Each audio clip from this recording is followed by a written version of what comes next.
All right, guys. Thanks for downloading this episode. Um, be sure to head over to iTunes before we get started and rate us once this episode's over. If you like it, give a review. We'd love to hear your feedback. We sat down and talked with Stephon Morris. He played for Penn State. He was a cornerback. He went, to the NFL as an undrafted free agent. Had a season with the Patriots. He played with them a little bit. And we get into some pretty interesting stuff about Bill Belichick and Tom Brady, and we even touch on a little bit of WWE. So here we go. Without further ado, Stephon Morris. All right, everybody. We had another good interview, and we're sitting here with Stephon Morris. How's it going? I'm doing well, man. How are you guys doing? We're pretty good. Sitting here watching a little football today, watching some playoff football. So Yeah, me too. I'm actually watching the Jacksonville Jaguars and Buffalo Bills right now. yeah, So, that's what we're doing. It's in So about the second quarter right now, I think. yeah, Who do you think's going to win that one? I have Jacksonville. The defense is just too strong and too many playmakers. yeah, that's what we They got got. those really good Yeah, corners. I like Jalen Ramsey and yeah, yeah. Boye. Good corners, really good defensive line, and a fast linebacker crew. Yeah, we do weekly predictions and we pick Jacksonville on our stuff. So Oh, y'all we got to start letting me in on these weekly predictions, man.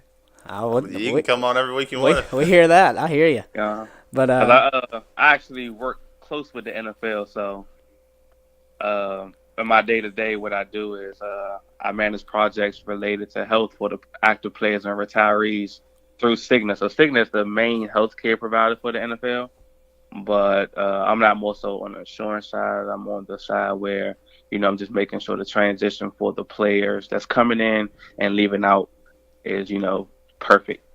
oh, that's pretty cool. That's pretty Man, sweet. that's pretty unique. Like we haven't had anybody even get close to that. That's pretty unique right there. Yeah, I mean, I wanted to, after I was done playing, I wanted to stay close to the game. I've been, playing this game since I was 6 and been watching it since I guess at 2 with my dad. So, um, I couldn't see myself doing anything else outside of football. I know, I did not want to coach. I do have prime example back at home with my dad where we coach kids and give them life skills to make sure they're becoming great men of society as well as give them the tools they would need going to the next level in college. But I just ain't have a passion to like coach high school or be a GA and work up the ranks in college or anything like that. So I Yep, wanted to stay close and be more side, be with the NFL, with the corporation, and see how I can help there. that's really cool. I think it's cool because I think it's good to have somebody in that position that's played before, especially in the NFL, because it kind of gives I feel like that's kind of good. Yeah, it Yeah, definitely it definitely helps like the argument when you hear people talk about stuff like like, oh, there we go. Are we good? I thought that Yeah, was we're it. good. I thought that was that. So it definitely helps with stuff like when you hear people talk about like injuries and stuff, and people like in the I guess the I don't want to call them the general public, but I guess I'm gonna have to use that phrase. They're always like, well, it's just a bunch of people who work in office, and now there's people like you who are like, nah, I played, I know what it's like. yeah, So yeah. So the crazy thing is like the position that I have right now is it kind of like tied into what I went through after I was finished playing. So I give you a quick story. Of course, end up playing with the Patriots and tore my hamstring and had some other things that kind of like happened at that time that didn't go my route. So my first game in the NFL, the very first play of the game, I'm covering the kick against the Giants, and I end up hurting my ankle. And I finished. I end up keep playing, but I taped it up, and then maybe like 8 plays later, I'm covering the punt. And the crazy thing is like I done did this play so many times. I had reps of it, and it was just a basic punt. The punter ended up punting it short. So I tried to cut back and try to find a ball, and I like tore my hamstring, and it was just oh, like, wow, like my first game. So going back to what my job details. So I kind of like went through a depression after that, just the strength, because NFL is it's a business, and I went undrafted, and I felt like I definitely was going to make the team because I was second string and starting on a lot of special teams as an undrafted rookie.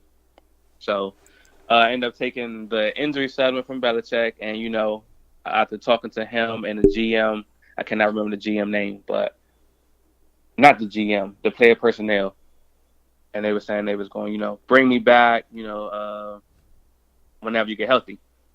So, Yeah, I'm counting down. that's Yeah, so almost we had Malik Golden on about a week ago. He was a rookie for the Steelers this year. yeah, And yeah, pretty similar story. He was playing against the yeah, Panthers in the preseason, caught an interception and tore his groin. yeah. And So Malik is under me. So Malik, when I was a senior, Malik was a freshman, and I was definitely one of the guys that kept him around. When all that's that, yeah, They both went to yep, Penn all State. that Yeah. yeah. That's turmoil. I didn't it didn't even register that you both went to Penn State. It just now hit me. Yeah, when I asked him, I saw that he followed Malik, and I think they follow each other. I was like, maybe we'll be, Yeah. we might be able to get him on. So that's kind I'm of really liking Penn State here lately. It's like my new favorite college. Yeah, Penn State, man, we back on top. yeah. No kidding. They got the coolest players ever. Like everybody I've talked to is really cool. Like Yeah, he's actually, I don't know if you kind of kept up with him, but he's doing like his own podcast thing right now.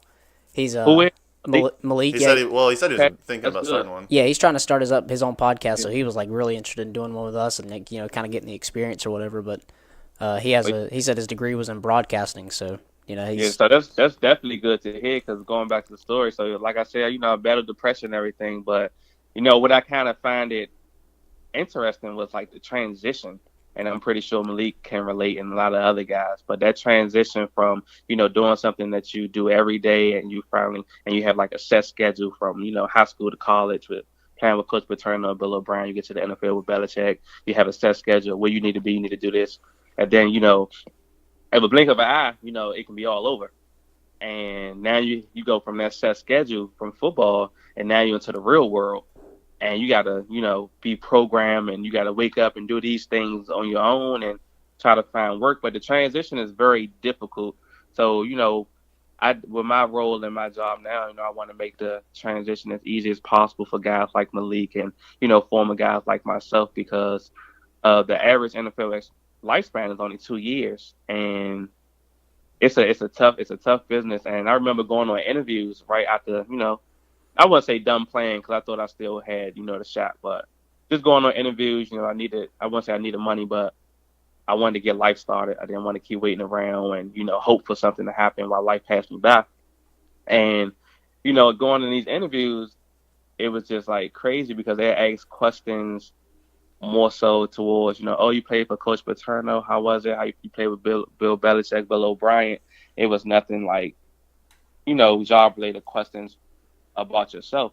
And it's kind of like hard because, you don't have like no job experience. So you can't really say what you'll do in this position if you was going through this or whatever. So yeah, the transition for, I would say, athletes, man, it's definitely, it's a little hard because you have to find yourself, you got to revamp yourself, you got to see what you want to do as far as career wise. But I'm definitely working hard to make sure, like I said, guys like Malik and whoever transition to end the transition out the NFL is as easy as possible for them.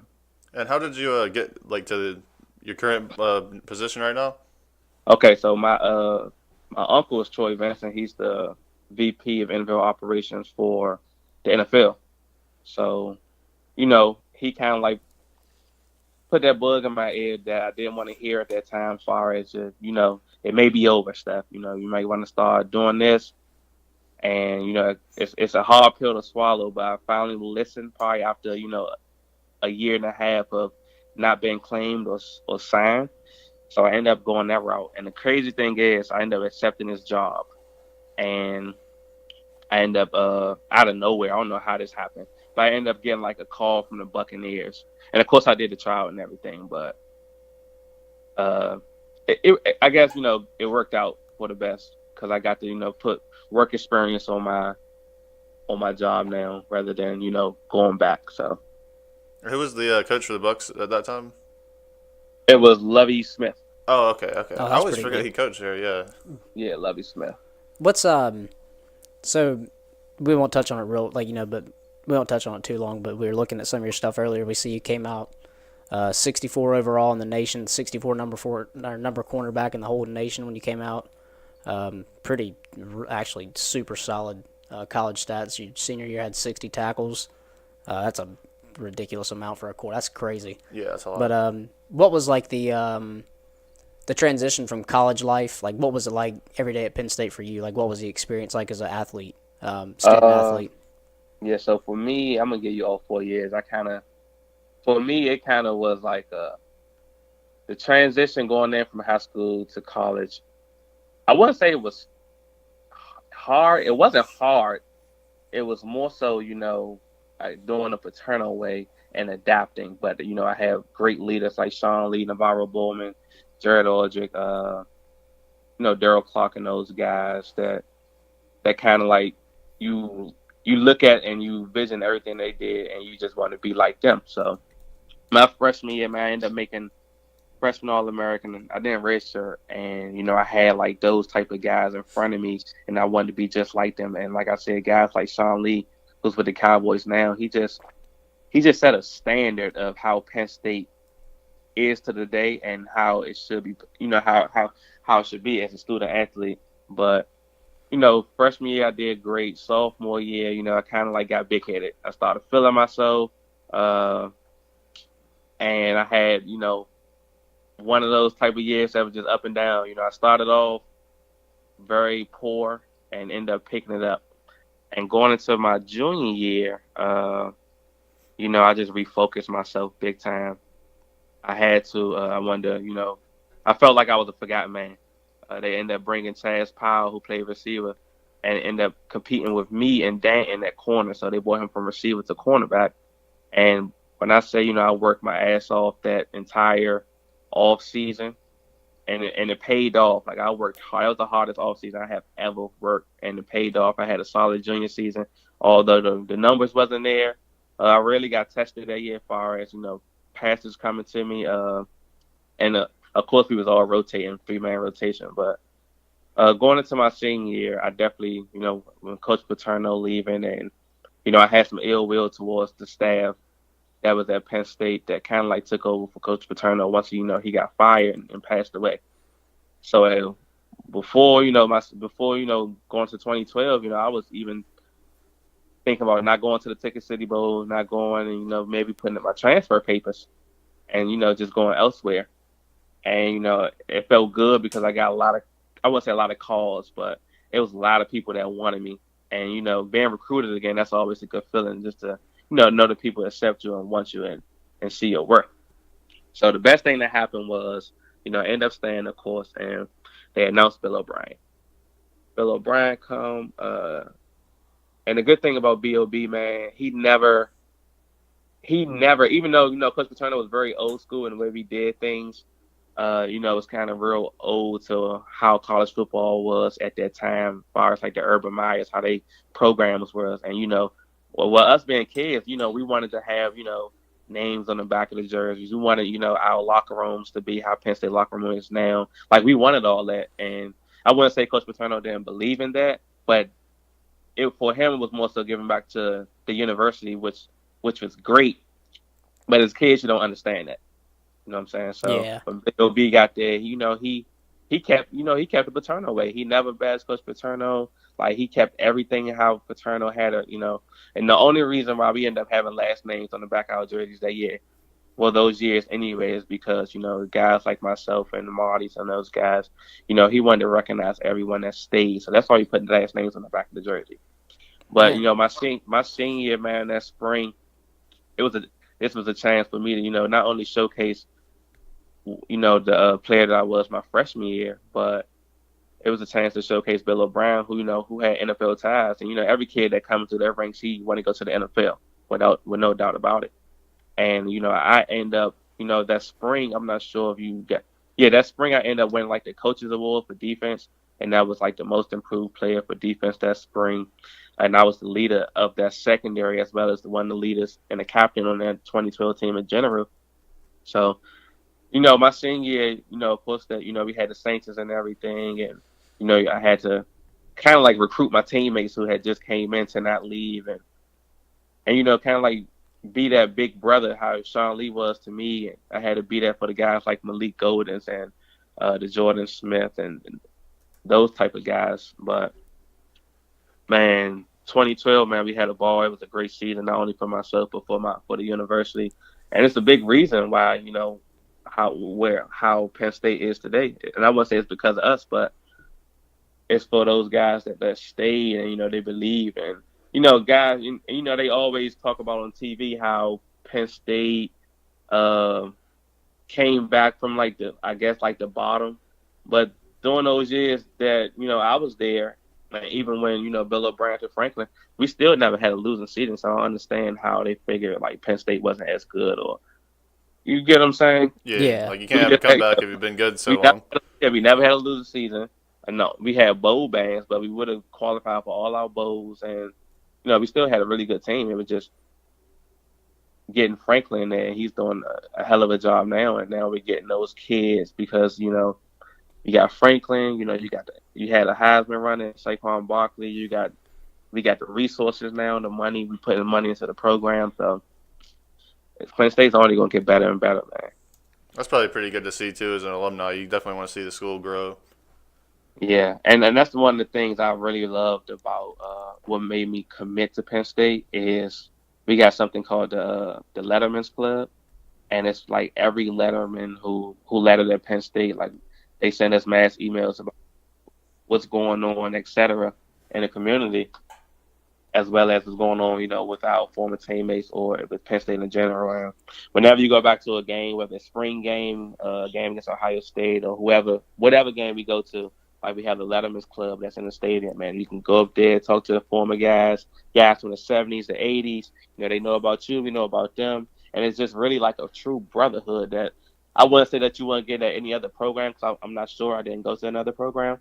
But it's really remarkable. It's amazing that you have thousands of brothers that, that care for you. That's pretty cool. It's like a good lineage of people that have all went there. Yep. And it's a good time to with myself when I wasn't working. It was guys that was asking what I was doing. They give me their business card. So it's also a good time to just network. And you'll be surprised how many great things that Coach Paterno players are doing in the community as well as how great they are doing in life. So it's just awesome. So what was the here's the you could call it the $1 million question. The transition from college to pro. What was do you remember getting the call and all that stuff? You remember all that stuff? Yep, I remember getting the call. So they had me projected going 5th round, and I ended up getting a call. I was sitting with my dad. I ended up getting a call 5th round from the Buccaneers, and they were saying we're gonna take you with this next pick, and I'm excited. I'm telling my dad, and he heard it on speaker, but we're excited. And the crazy thing happened is the Patriots end up trading. It was a trade between the Patriots and the Buccaneers, and the Buccaneers end up not having no more picks that draft because of the trade. They end up giving it to the Patriots for, I want to say, a player. I can't remember, but so the Buccaneers don't have any more picks. And now, I'm just waiting 5th round, 6th round, hoping that someone trade with the Buccaneers so they can get another pick. And I knew that Patriots was interested in me, but I didn't know how much interest, from my agent. But I ended up going undrafted. Literally, probably 2 minutes after the draft was over, my agents get a ton of calls. And he was like, you got choices between the Bills, the Patriots, the Buccaneers, Detroit Lions, and a couple other teams. That's crazy. And yeah, so he was pretty much saying, if you could, Bill O'Brien came from the Patriots, you that culture because he kind of instilled it at Penn State as well. He talked highly about you to their player personnel and to their coaches, so they know somewhat about you. And I also kind of interviewed with the Patriots during that process of combine and pro day and stuff like that. So I think I saw your pro day video too on YouTube. Yeah, so I ended up, signing with the Patriots, and for me, this was probably the first time I was nervous about, going anywhere. And I remember my first flight to Boston Logan Airport in New England, and I just didn't look the same, the same Steph. And my dad even so. He was like, you just don't look the same. Like, you're supposed to be excited. But I guess it was just more so for me, like, I needed to make this. I had to make it. This was my dream. And I just knew, like, I don't know what it was. I was just so nervous. But that was for rookie minicamp. So we ended up going back home.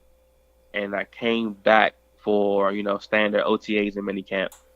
And I end up, I'm nervous. I mean, I guess it's good to have nerves, but I end up representing, not only my family and myself really well, but I end up representing, Penn State really well while I was there.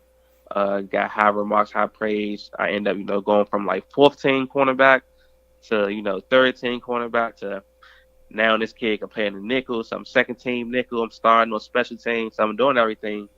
I'm doing great. And like I said earlier, preseason get around and, I end up getting injured. And so the transition was kind of like, it was hard because Belichick don't play. It was just. You're going to a really serious coaching staff too. I went to a really, really serious program, and it's a reason why, they win. And I see it why they win. And, like, he holds everyone accountable. But the cool thing that I saw was, so I was there when Tebow was there. And the cool thing that I saw was he treated Tebow like he treated Tom Brady. He treated Tom Brady like he treated Stephon Morris. He treated Stephon Morris like he treated someone like Kimbrel Hawkins or Vince Wilfork. So he treated everyone the same, no matter if you was a Hall of Fame quarterback or a Heisman Trophy winner or, a rookie. Pro Bowl. He treated everyone the same. And the coolest thing that kind of like made me feel better about being there was, so Brady had like a bad practice, and we get in the meeting room, and Brady, not Brady, but Belichick always, put the negative plays, positive plays up on the board, and he'd call people out, and not necessarily try to like call you out and yell at you in front of the team and put you down, but more so like a teaching lesson. So. But when I say he laid in Brady's ass, and seriously, he laid in his ass, and I was like, yo, you do know, like, this is like a 3-time Super Bowl winning quarterback. Like, this is Tom Brady. Tom Brady, man. At the time, it was 3 times. It was about to be 2 years from then, another one. Yeah.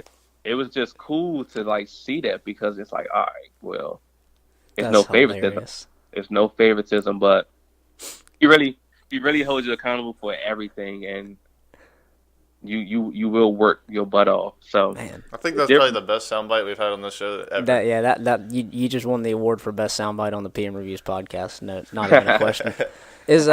So like a personal question for me, the thing I've always wondered about Bill Belichick, and I don't want to harp on Bill Belichick too long. It's just you're the first person we've ever talked to that had personal experience with him. But is the Bill Belichick we see in the post game interviews is that really Bill Belichick, or is that just is that? No, that's not Belichick. But Belichick, I haven't been around him that long. But when I was there, I thought, I was going to get that Belichick that you've seen in the media. Yeah. But because he's hilarious, and I think it's funny. We think it's absolutely hilarious. Like, did you see his interview the other day where he was talking about James Harrison, and he was just like, "How's his career?" And he's just like, good. Like, yeah. No, but the thing is, like, when we was like prepping for media stuff. Like, I wouldn't say he would tell us answer like that, but we would be as blunt. He wanted us to be as blunt as possible. It was always, keep things in locker room, keep things within the team. Yeah. But the Belichick, that's not the same Belichick. Like, he's funny, he's hilarious, he laughs. Of course, he'll get on you, but he's like a father figure to, most of those guys. And that's why when you see the Patriots play, most of those guys go through a wall.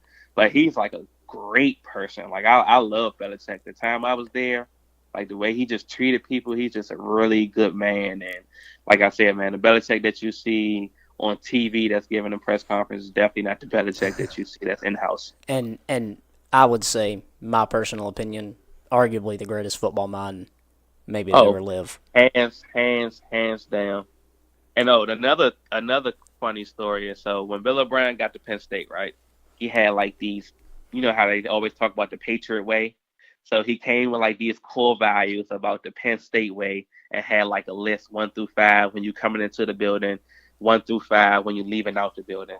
So when I get to New England, I see the same thing, like the same exact wording and the same thing as far as the Patriot way. So I'm like, this dude Bill O'Brien really copied everything Belichick did, but it kind of made the transition somewhat a little bit easier because it was cool to see. It was like, oh, it's the same environment, and it was like that. That's how the same coaching tree works, I guess. I guess they kind of bring everything to the next wherever they go.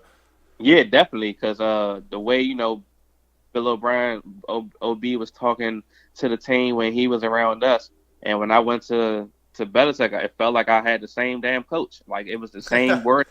Like seriously, like he really. I wouldn't say he copied Belichick, but it was just cool to see, someone like Bill O'Brien, like I guess have like their role model and have like that pedigree of how they're gonna do things, and it was pretty cool. Bill O'Brien, man, he's got a good situation in Houston right now with Deshaun Watson. He's about to turn that. He is turning that. That's shout out to Bill O'Brien. I mean, I just don't think OB get enough credit, man. He's a great coach. He's great.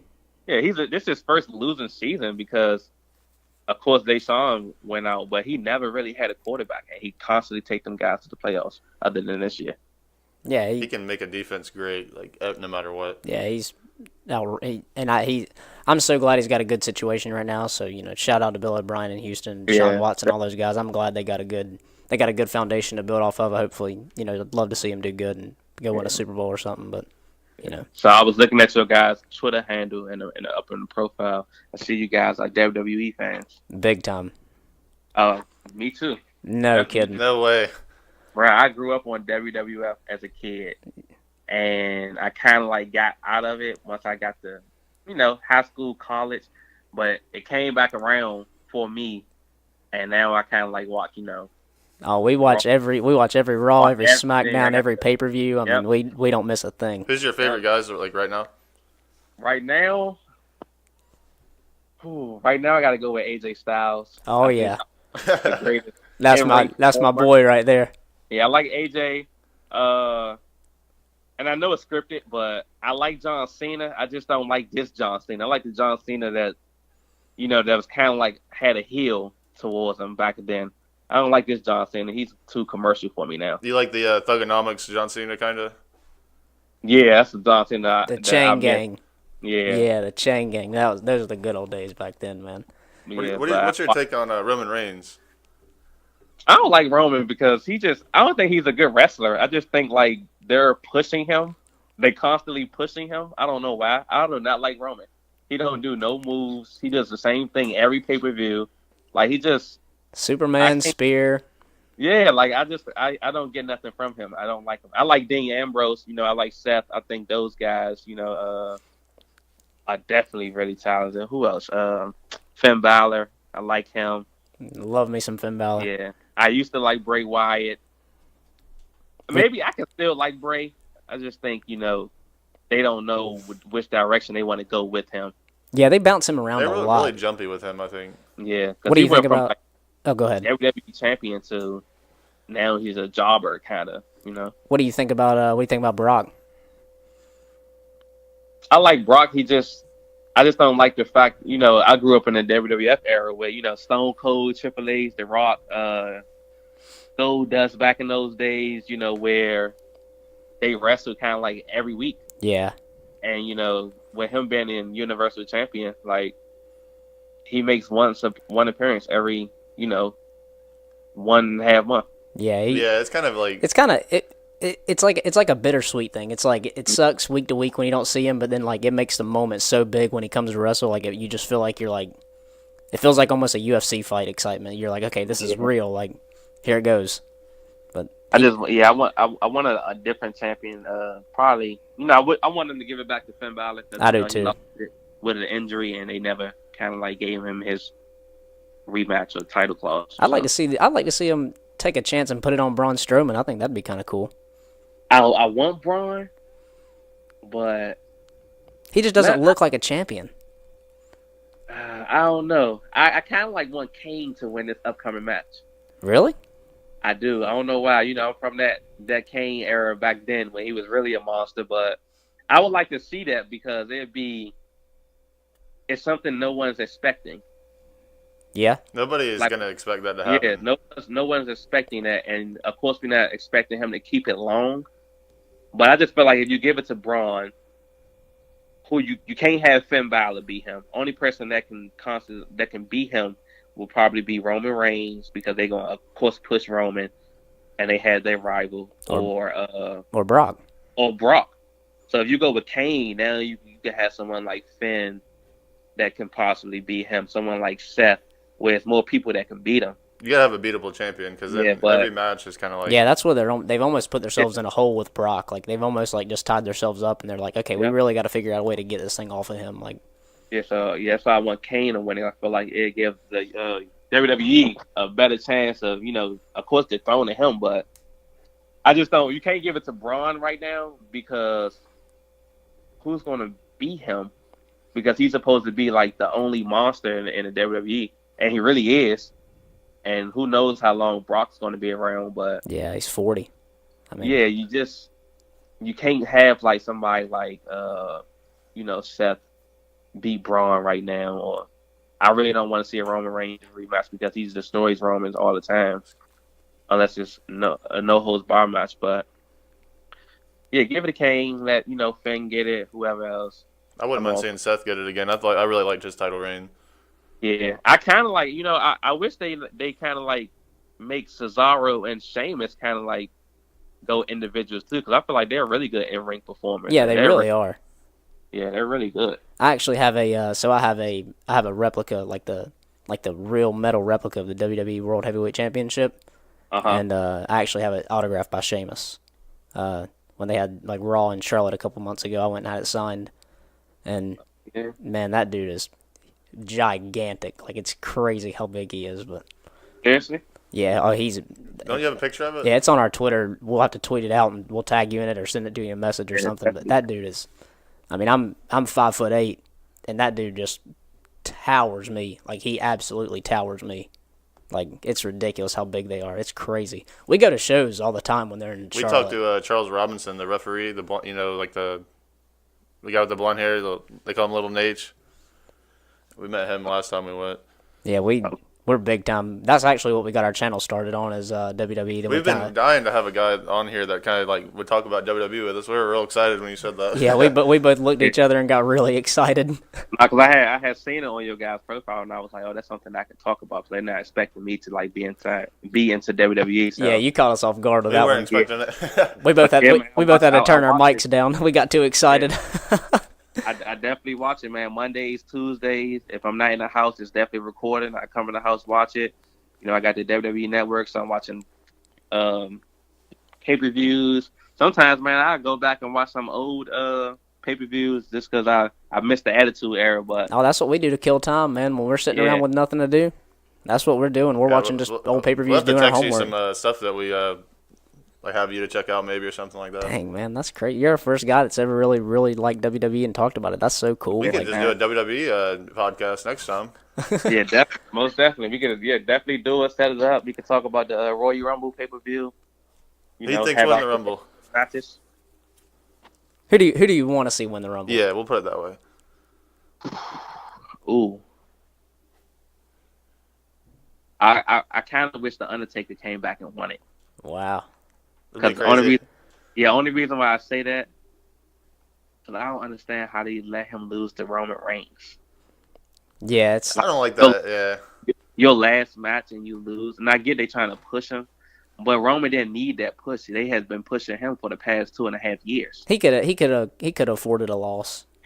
Yeah, Roman can afford a loss. He done main evented WrestleMania in the past 3 or 4 years. 3 times in a row. And he won every one of them except one. Yeah, if he does it again, I think he sets a record if he does it this time. Yeah. So, who do I want to win? Ooh, it's kind of hard. I'm gonna go with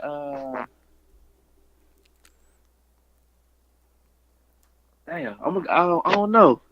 I want someone that's like we're not expecting. You know who they wouldn't expect? Matt Hardy. Yeah, I think no one's expecting Finn.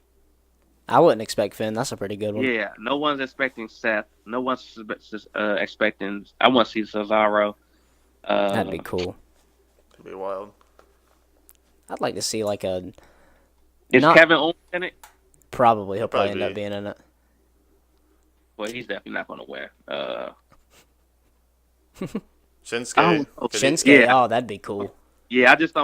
don't want them to have like jobbers in the Royal Rumble where they have guys that's like the Jerry Lawler or someone like that that just come make a random appearance. Like I Yeah, want, Yeah, it's a waste of a spot. And then they have yeah, like they don't let like Zack Ryder or somebody like that get a spot. yeah, you got somebody. Yeah, you got these guys who show up to every TV, and then you put somebody like Jerry Lawler. They put like the Godfather was in it a couple years ago or something. yeah. See, I don't like that. It's like they But had their yeah, run. Come on now. I'm pretty sure Triple H is going to be in it. Probably he can't put it down.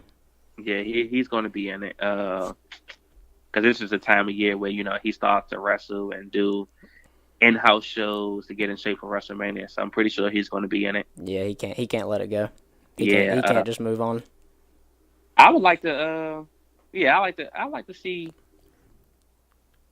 Undertaker win it if they allow him to come That back. would definitely be caught off. I'd be caught off guard. If Cesaro Or won, even yeah. or Undertaker? even, like, Oh, him too. Yeah. Yeah. or even Sting, because Sting never fully retired. That I was Oh, that's reading. true.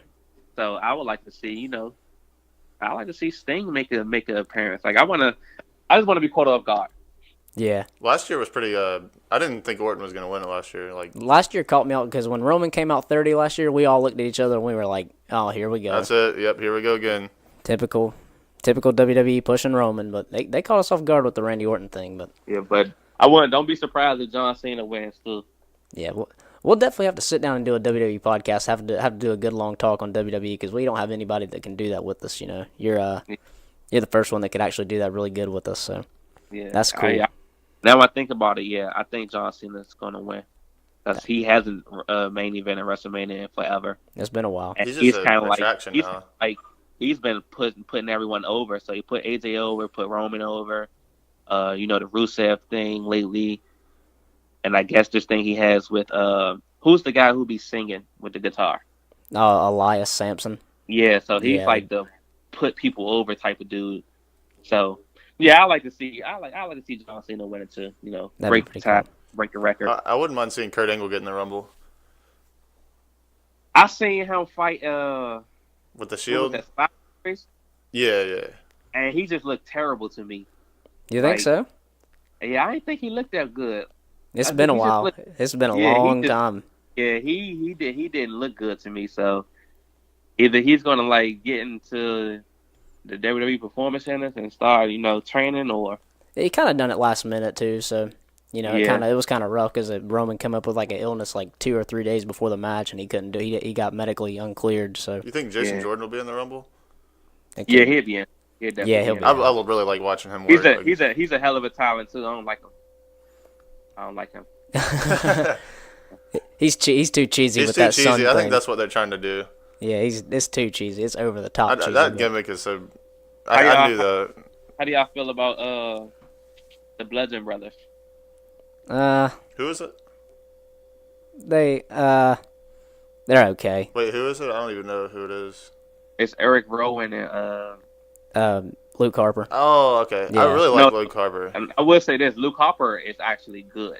Oh yeah, well now we like Luke Harper. Luke Harper. We went to a live show in Raleigh, in North Carolina. We went to a live show in Raleigh, and we went on a Sunday, and it was the Sunday before WrestleMania.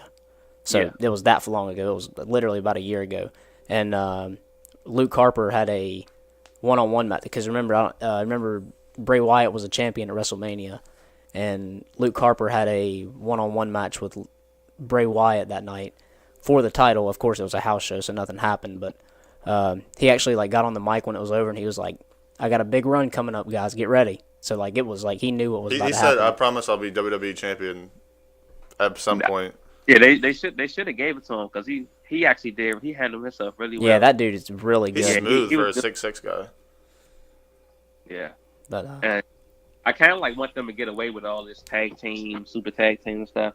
It's boring to me. yeah, tag teams they're bland right now. I think they Yeah. got they didn't have any good tag teams 5 years ago, and then they have it to the point where there's too many tag teams. They could break a lot of them up. I think. Yeah, I think they need to add another title as well, like another individual title to each Raw and SmackDown. They're Maybe holding like- up that United States title getting held up right now is kind of putting things hard. It's hard when you got a whole title held up like that because they're doing that long tournament. Yeah, And it's I think it's building like a Rumble or something, but it's like, man, that's holding that title up and it makes it so bland and stale. Like, Yeah, I just think we got so many good superstars where they can, maybe bring, I wouldn't say the hardcore title back, but That's what I was just about to say. I love the hardcore title. I think they should bring that back, the European title, the 24-hour defense thing. That was awesome. That's cool. That's cool stuff. That makes it so exciting because when you're tuning into Raw or SmackDown, you're going to see a title defense, or like a TV title, like back in the old like '80s days. That'd be sweet.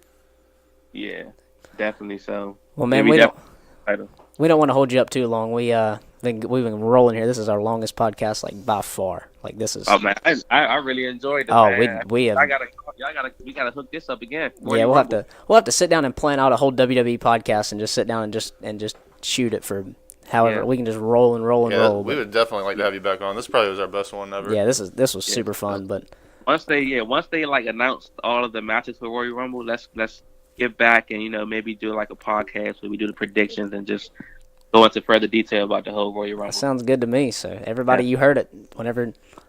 Before the Royal Rumble, if you're a WWE fan, tune in and listen. We'll have an NFL player talk about the Royal Rumble. Where else are you going to get that? Come on, where else are you going to get that? You're not getting that anywhere else. That's very unique. So, but man, we really appreciate you talking with us, and good luck with everything you're doing. Thank you for doing stuff like that. We really liked hearing your story. It was really great. It was awesome. We want to thank you for that. That's a big. A lot of people don't want to take the time. Most people just, I want to play football, but to make the sacrifice to do that, that's kudos to you. That's great. So, I thanks really for that, man. Thanks for having me. All right, man. We'll talk to you later sometime. Yeah, looking forward to it. All right, man. All right, everybody. I'm sure you enjoyed that. We definitely did. Yeah, that was awesome. That was our longest, and I think you could even make the claim that it's our best one we've done. Yeah, it was definitely the most, I'd say, in depth. And we've said that every single time, but it really was great. Yeah, it's exciting to sit down and talk to these guys. It's cool to hear every story's similar, but every story's different at the same time, like in their own way. Yeah, there's always a bunch of unique ties that everybody has, but there's usually like a couple common things that they have, and that's what's so cool about it, to compare and contrast stories of these guys it's and careers. Super fun. And it was really crazy whenever, because we talk about WWE, like if you're only listening to our football, like we kind of started at WWE mainly, and then we were like going to use NFL also, but now we've kind of drifted the other way, so it was crazy when he said WWE. Yeah, they've almost flipped roles in our channel. They've almost completely flipped roles. Yeah, it was pretty sweet. But that was super fun. I'm assuming we're going to have him on again. It sounds like we're going to. He definitely sounds like he wants to do it, and we'd love to sit down and do some, WWE stuff with him, man, talk about NFL stuff. And go follow him on Twitter and all that, because he's a very cool guy. Yeah, Stephon Morris, follow him on Twitter. You can just go to our page. We're following him, and we only follow 20-something people, so you can find him on there. Yeah, so check him out. If you're listening to this on iTunes and stuff, like I said, thanks for listening to it. We appreciate the downloads. They help so much. They help us get good guests on. So thanks for listening, guys. Be sure to come back and listen for more. We'll see you next time.